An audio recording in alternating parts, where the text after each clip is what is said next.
Yo YouTube, what's going on? It's Richard, founder of Short-Term Rental University and Airbnb Superhost.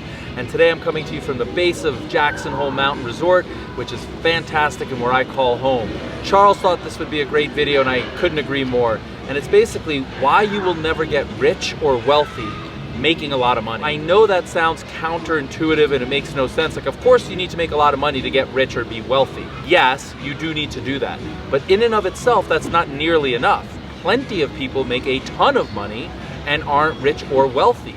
And so what is the difference between the people that make more modest sums of money and generate real wealth and people that make a lot of money and don't generate real wealth? Well, therein lies the lesson. And it's basically saving and investing wisely. So no matter how much money you make, and we've seen some applications for the scholarship that people don't make a lot of money but consistently save every single paycheck, whatever they can. It might only be $1, but they're getting their mind trained. They're creating the habit that out of every single income producing business W-2 paycheck, there's always savings. You must save out of every single thing. And then the next step is to invest it wisely. But if you're not saving, you could make $1 million a year. You could make $5 million a year. You could make $10 million a year, and you could spend it all. And you'd have a terrific quality of life, and you'd travel the world, and you'd have fancy cars and fancy watches, and you'd have a lot of significance. Maybe you'd be a big shot in your area, and that would give you some self-importance.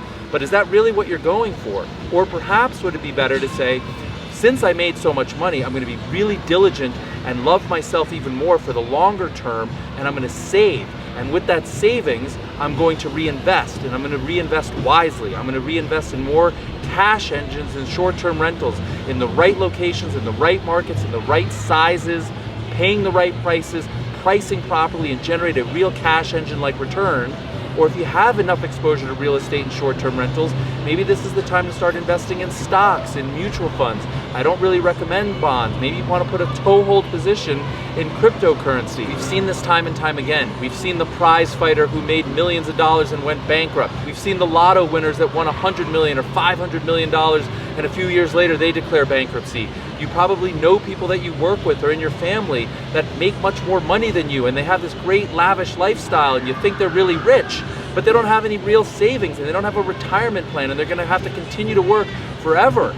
And that's just not a good trade. When you start trading your time for income, that's like that hamster wheel. You're constantly going around and you can't get off. Like maybe you can get off for a 2-week vacation, but it costs you a lot of money and you can't take that 3rd week vacation. So let's contrast that to people that are lower key. Maybe they're making just as much money or maybe they're making less, but they're disciplined and they're saving continually, and they're reinvesting in their future, and they're learning the means and methods to invest intelligently in a diversified portfolio of real estate, of stocks, of cryptocurrency, maybe some bonds, maybe some precious metals, but a diversified portfolio. And now what started off as a small pot of money, maybe it was $100 or $1,000 or $10,000 or $1 million, compounding returns is God's gift to us. The fact that your money starts to compound and then the gains increase by more than the gains, the slope is increasing. Compounding is the key to wealth. No matter where you start, you need to save consistently, invest intelligently, compound those returns over the longest period of time. I don't recall the exact Warren Buffett quote, but it's something about how compounding is God's gift to all of us and we need to take advantage of it.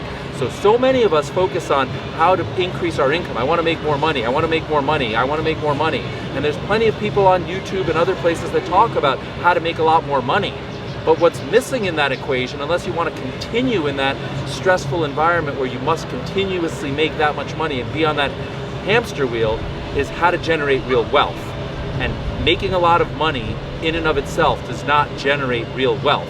What you do with that money and how you invest it and for how long you sock it away, that's what generates real wealth.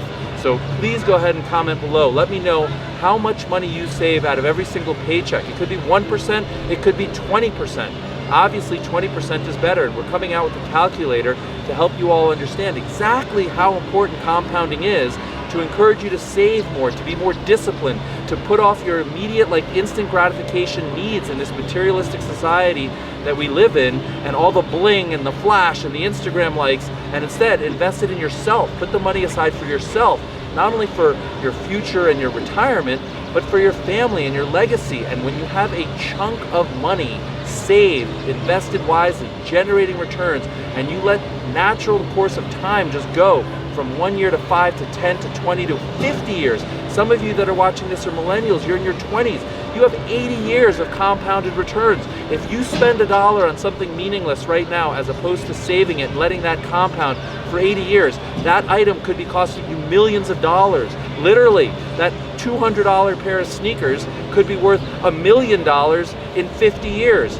I'm just making those numbers up, but that's the order of magnitude. So when you look at those sneakers, or the watch, or the plane trip, or the hotel, say, would I pay $1 million for that? And if the answer is yes, buy it. If the answer is no, I wouldn't, then that changes your mindset and helps you become a more disciplined saver, a more fiscally responsible person, and somebody that you are going to thank yourself for in the future.